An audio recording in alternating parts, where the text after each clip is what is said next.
प्रशांत ने नरेंद्र मोदी के लिए साल 2012 के दिसंबर महीने में होने वाले गुजरात चुनावों में प्रचार करने के लिए तैयारी शुरू कर दी।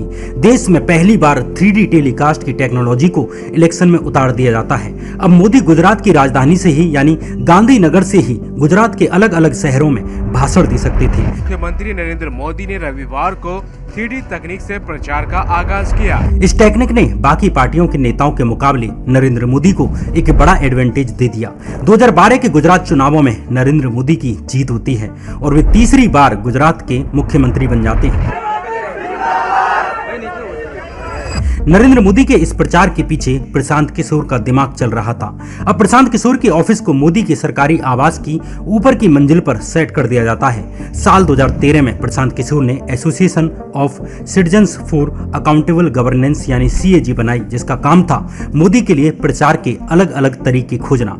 गुजरात चुनाव में प्रशांत ने 3D टेलीकास्ट का सिर्फ ट्रेलर दिखाया था, लेकिन लोकसभा चुनावों से पहले पूरी फिल्म उतार दी। क्या कोई सिफारिश के बिना, कोई पैसों के बिना क्या आप अपने बच्चे को नौकरी दिला सकते हैं? नरेंद्र मोदी अब इस तरह से दिल्ली के हर नुक्कड़ पर सभा करते नजर आएंगे। 3D होलोग्राम के थ्रू नरेंद्र मोदी को 100 शहरों में एक साथ लाइव दिखाया जा रहा था।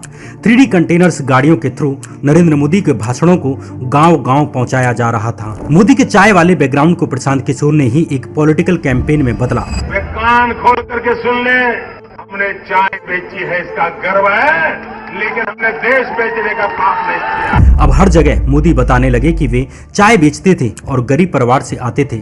चाय पे चर्चा जैसे कैंपेन के थ्रू प्रशांत ने नरेंद्र मोदी को काफी पॉपुलर बना दिया। मोदी आने वाला है कैंपेन चलाने के लिए 400 वीडियो वेन तैयार की गई, जिनका काम था नरेंद्र मोदी के भाषणों को गांव-गांव जाकर दिखाना। इस सबके पीछे जिस आदमी का दिमाग चल रहा था वो थे प्रशांत किशोर। मोदी जब गांधीनगर में थे तो प्रशांत मोदी के घर के ऊपर वाले फ्लोर में शिफ्ट हो गए थे, और जब प्रशांत नीतीश के साथ आए तो नीतीश के घर में ही डेरा जमा लिया। इन सब कारणों से प्रशांत किशोर नरेंद्र मोदी के एक पावरफुल सहयोगी बन जाते हैं, लेकिन बीजेपी के कई नेताओं को ये पसंद नहीं आ रहा था, खासकर अमित शाह को। आपकी खबर के मुताबिक लोकसभा चुनाव के बाद ही प्रशांत किशोर ने CAG को भंग कर दिया और इंडियन पीपल्स एक्शन कमेटी यानी IPAC नाम से एक कंपनी बनाई, जिसका मकसद था प्रधानमंत्री मोदी के साथ मिलकर डेवलपमेंट और इंफ्रास्ट्रक्चर से रिलेटेड पॉलिसीज बनाना। इस बॉडी का काम सीधे प्रधानमंत्री मोदी को रिपोर्ट करना था, जो प्रशांत किशोर को बहुत पावरफुल बनाने जा रही थी, क्योंकि उनके और प्रधानमंत्री के बीच में कोई नहीं होता।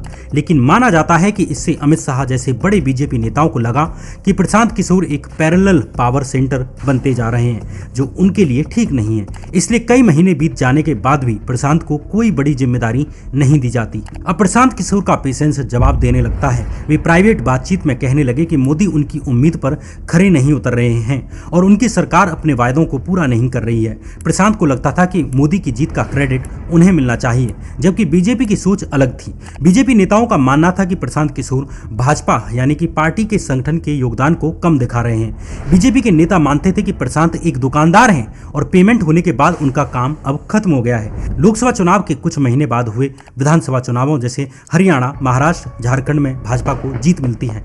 इन चुनावों में प्रशांत किशोर का कोई रोल नहीं था, लेकिन इसके बावजूद बीजेपी का प्रदर्शन बहुत अच्छा रहता है।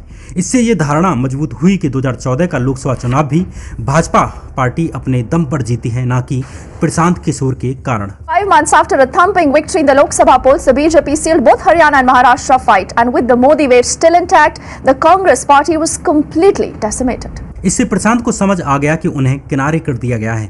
एक बार फिर प्रशांत किशोर प्रधानमंत्री मोदी से मिलते हैं, लेकिन इस बार मोदी ने साफ कह दिया कि अमित शाह ही सब कुछ मैनेज करते हैं और उनसे जाकर मिलो। प्रशांत अमित शाह से मिलते हैं, लेकिन अमित शाह ने उनकी एक नहीं सुनी। इस तरह प्रशांत किशोर मोदी और बीजेपी से अलग हो जाते हैं और